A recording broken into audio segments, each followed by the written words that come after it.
Welcome to Monkey and Frank. My name is Do, and my body is Dom. And today we're going to be talking about my imagination, my internal mind from what I remember from when I was a kid to now, and especially in the last year. So I remember as a kid not necessarily having an internal monologue and just being here and now, to being a teenager and really having negative inner monologue, like where I was not finding myself good looking, I was not thinking I was popular or having any friends, and I would be very negative inside myself. I would think a lot of angry thoughts about my sister or my parents, and I would feel like the world was against me.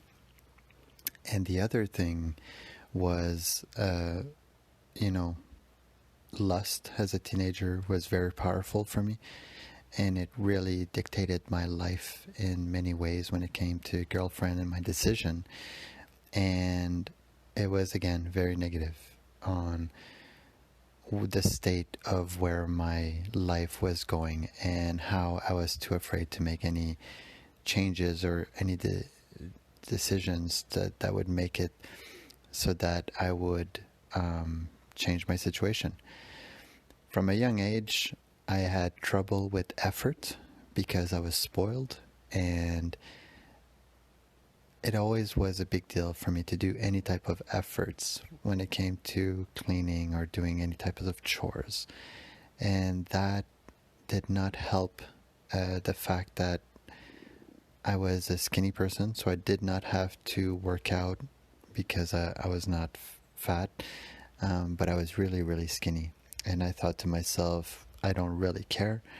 And it didn't help again with not making any effort. Then for a while, when I was really depressed at around the age of 19, 17, I remember turning a little bit to God. I wanted something more. I wanted spirituality. I wanted something, and the church was not providing me what I needed. I was afraid all the time, and I thought to myself, because I'm so nervous and my anxiety had ruled for all my life, I thought that maybe it was magic or something, or it was energy that I was not using properly. And I turned inward to see what was going on. And when I turned inward, I went. I have a cousin who is a little like depressed and very, I would say, psychotic, or has schizophrenia or whatever. And his mom was depressed as well, and his brother. So it runs in the family. And I went to visit him one time when I was going through my depression, and I was trying to find something. So I was going from church to maybe, and I went to like some Buddhist this, and I was trying everything. And when I went to see my cousin, he had an imaginary, he had a spirit. He said that it was always with him, an old grandmother, and she was always talking to him and how she was comforting. But for him, it was difficult to live with that because everybody thought he was insane. And when I went to visit him, and he told me about that old lady, and I told him about the voices in my head, he said to me, like, oh yeah, well, all those voices are spirits, are, like, he didn't say archetypes, he said spirits, and you think that it's you. And when he told me that, I started to cry, and it caught me so off guard, as if he had just spoken a truth, and it felt like a truth, but I did not accept it. I just cried at the prospect that everything inside of me, like as if I was not alone, and all those voices were just others, but they were so negative. And then growing up, when I became a flight attendant and I moved to Toronto, I spent a lot of time alone, again, going back in my past while looking at a white wall for hours and hours at a time, trying to decipher why I was having such negative thoughts, and why was I bad person inside and such a good person on the outside, right? I was such a sweet person. I never fought. I never did any trouble, but that's just because I was so scared.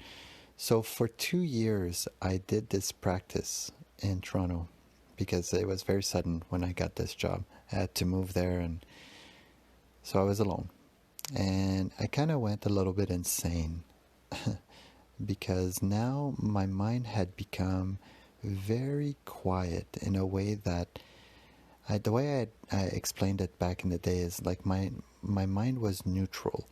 I was not happy and I was not unhappy, and because I was able to stay in that state, I was imagining that I could feel other people's feelings, and I would go around and as if I'd be feeling other people's feeling. Like I would practice like on my sister, and that's how you're feeling, or are you feeling like this? And I would ask a lot of questions because even I was doubting what was happening.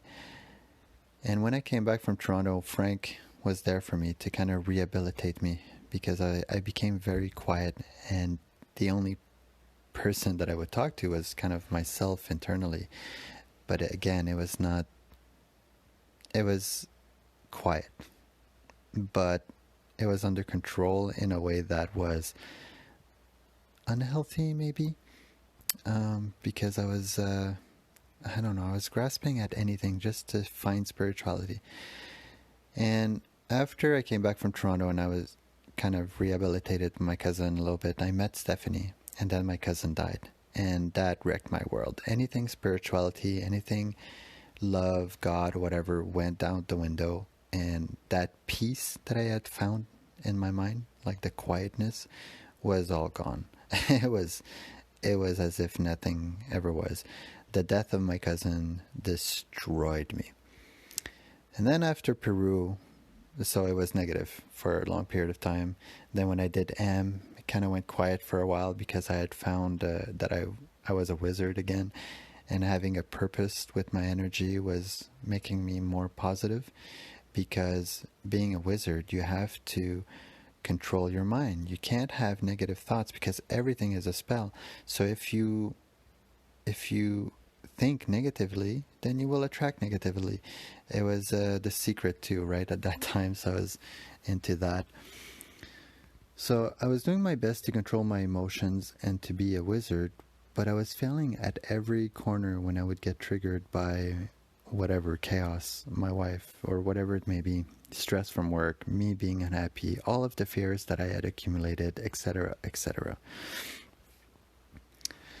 And now this year, after Peru, Peru showed me how my archetypes was really not me, by taking my warrior, putting outside of me being free for an afternoon and then putting it inside of me. Well, since then, when I came back from Peru, again, I was having a difficult time because the voice were angry. I was angry. My body was angry.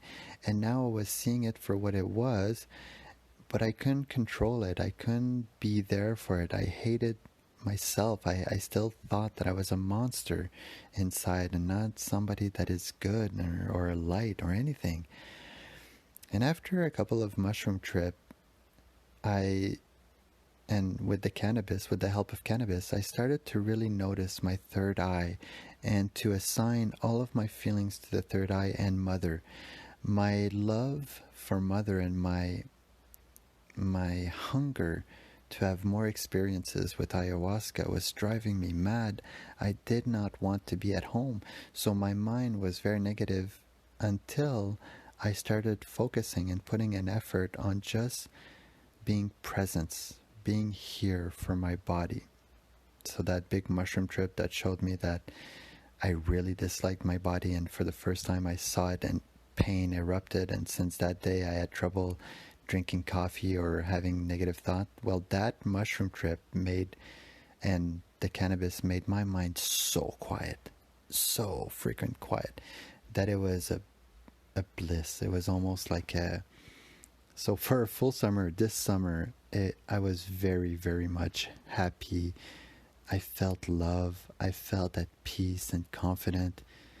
And when winter rolled around, and I stopped doing the effort of exercising the body or even slacking off on my spirituality and listening to Ram Dass and just slacking off in general, because when life is good you think you're on top of the world and then you just start slacking off, I guess.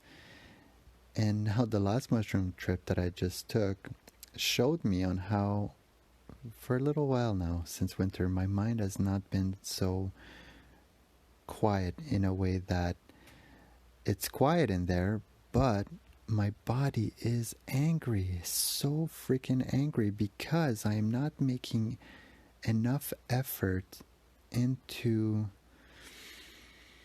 my life, I guess. But it was showing me it was showing me the paradox of you don't have a choice in this. Life is bringing you into a journey and you might as well just play the game.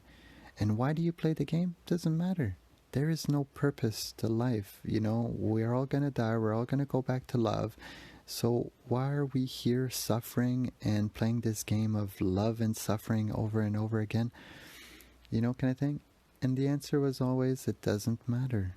As long as you put in the effort, because life is putting so much effort into you. For you to even be alive takes so much freaking effort. Be grateful and put in the effort. Put in the effort moment by moment, like you were doing this summer. About every moment you try to think of me and think of God and try to incorporate and integrate all of your experience. And you're working on your body. You're showing love to others. You're seeing strangers as yourself and therefore falling in love with them. So effort is a big thing, is one of the greatest thing that is being taught to me at this moment, on how moment by moment I just need to be freaking grateful that I am alive. And it's hard because I don't feel like I am worthy. I don't feel like I am enough. And I'm gonna continue doing the little practices of I am love, and looking at myself in the mirror and at least finding one thing per day that I enjoy about myself. And on that note, I listened to the movie The Never-Ending Story. We've all listened to it, I'm sure, when we were a kid. But oh my God, how does it relate to this story? So it first starts off where the nothing is taking everything away.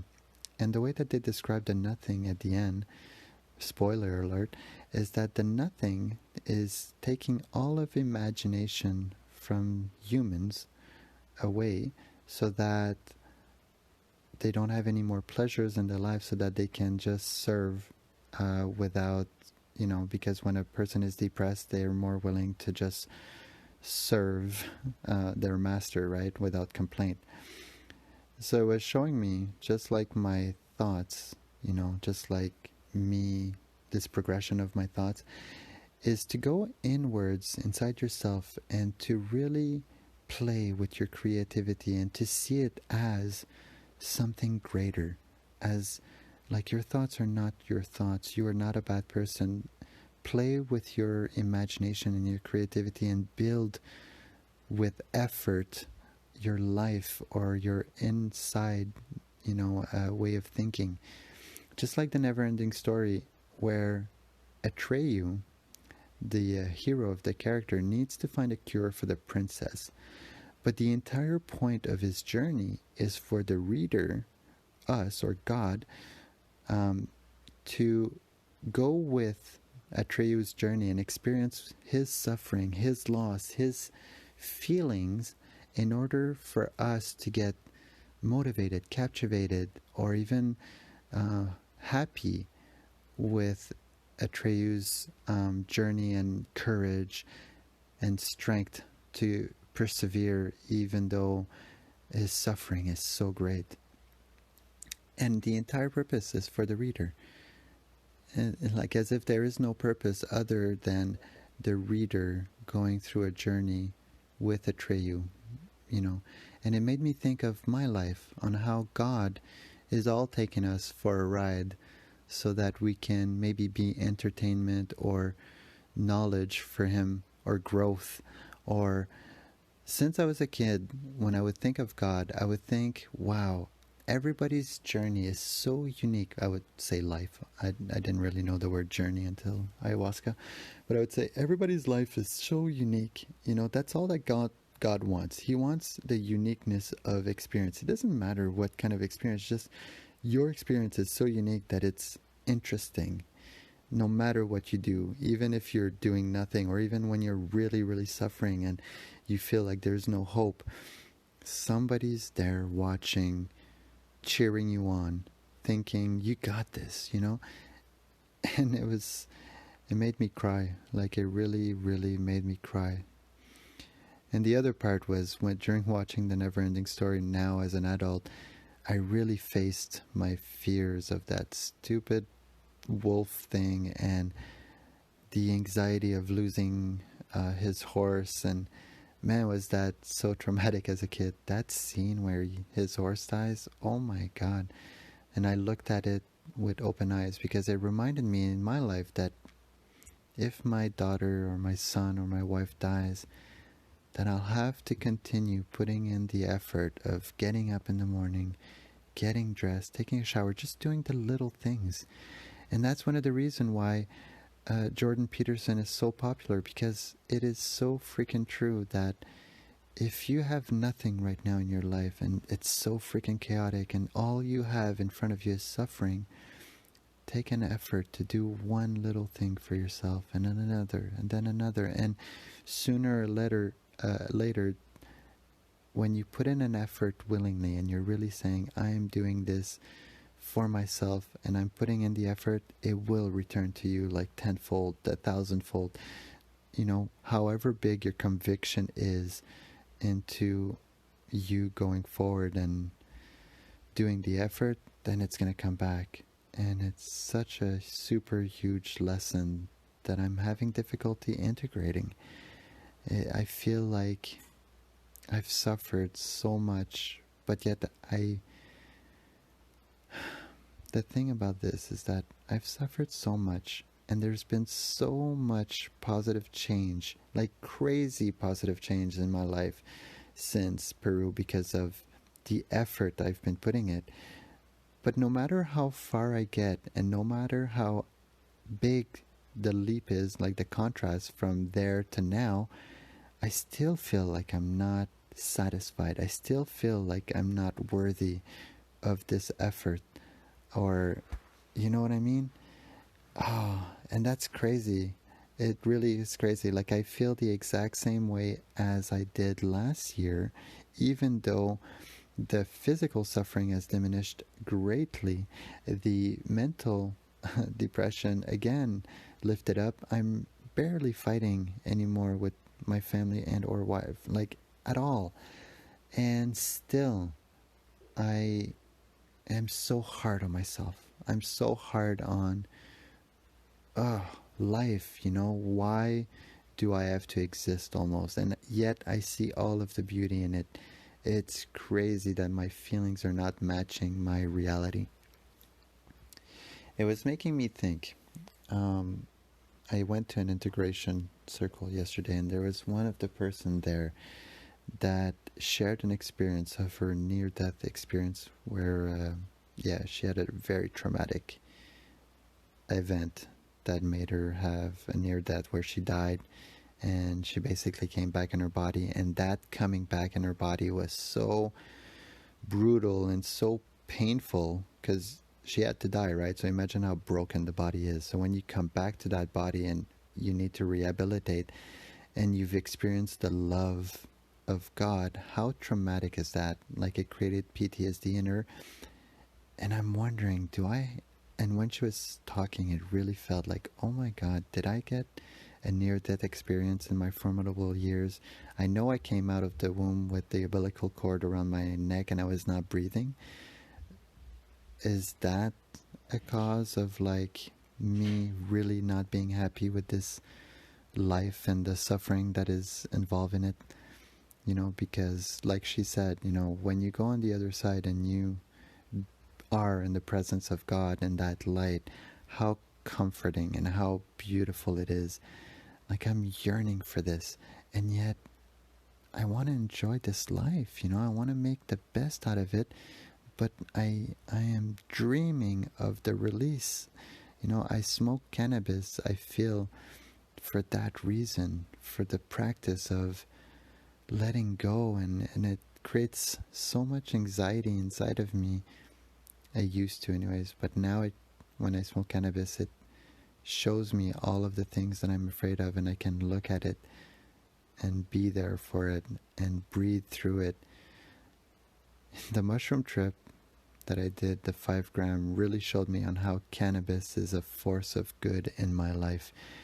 And for the longest time, even now, I doubt what the mushroom is telling me, or what God is telling me, or even what cannabis is telling me, that doing the work together, it be with the mushroom or with cannabis or with your effort or with your creativity and your inner monologue and every single being or spirits that you have inside of your heart, through your connection of love that you've done over the years and over your lifetimes, those inside, you're never alone. And still I doubt, and I should not. I'm going to continue doing the effort of integrating this shit, because holy macaroni, it is so complex and simple at the same time. The idea that my anxiety is actually a bliss, and it took 38 years, the plant medicine, spirituality, to make just a shift in my perception, so that when I get extreme feelings during moments of chaos, like whatever, and your feelings are really high, I take a deep breath, I focus, I guess, or give intention to my feelings, and they all merge into one feeling, and it's bliss. It's the same thing as the near-death experience of what the lady was explaining on how when she died, the feelings that she experienced were so great, and they were love, and everybody talks about it as love. But from what she explained, it's basically all of the feelings combined create a song that is love. So all of your little pieces of suffering and anxiety and whatever, if you look at it with the perception of we are one, it becomes a song. And again, I'm still blue about it. I'm still frustrated that after 38 years, it was magical.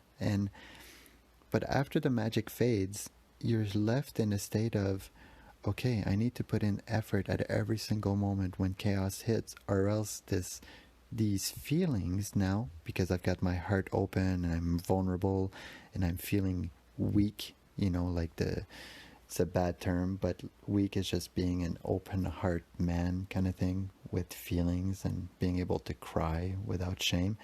Well, these hurt, like it hurts. So it takes a lot of effort to feel this bliss at all time. And I can only do it while I'm here and now. If I'm in the future or the past, I feel anxiety and real depression. So it's keeping me here, and it feels like I don't have a choice, which I think that might be the truth. And we just need to go through it with honor and trust and awareness, and I'll do it. But it makes me feel used a little bit, which is fine. Would I choose life over death?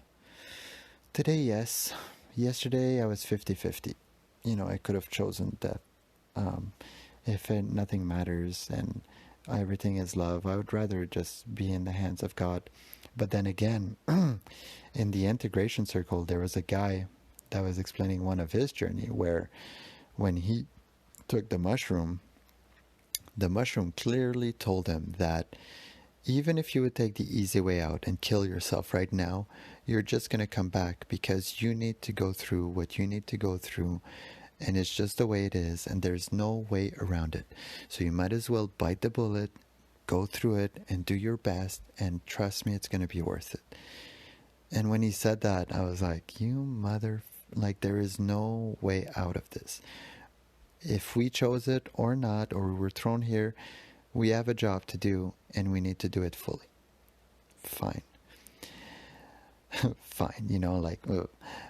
But the one thing about life that, again, taught me and during that trip is that when life beats you down, really, really, really beats you down, and there's no more hope and you're just ready to give up, that's when you're most likely to reach out to another. And that's one of the reasons why life is based on suffering.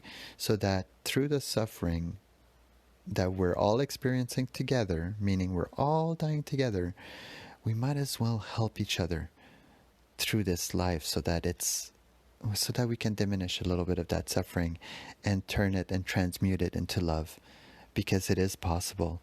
All of this suffering, if we continue growing with faith and love, it's going to turn into a bliss, and it is probably going to be so worth it when we die. So I hope you guys can continue being insane with me and going inside the journey of our soul, our mind, our, internal monologues, imagination, creativity. Let's do this together. Let's die together. Let's suffer together and try to transmute this world and make it a better place, even though nothing matters and it's just a game. If we put in the effort, it will be better. So let's put in the effort. Monkey and Frank, guys, I love you with all my heart, and I'm so happy to share this experience with you, even though sometimes it's difficult. We got this. Monkey and Frank, baby.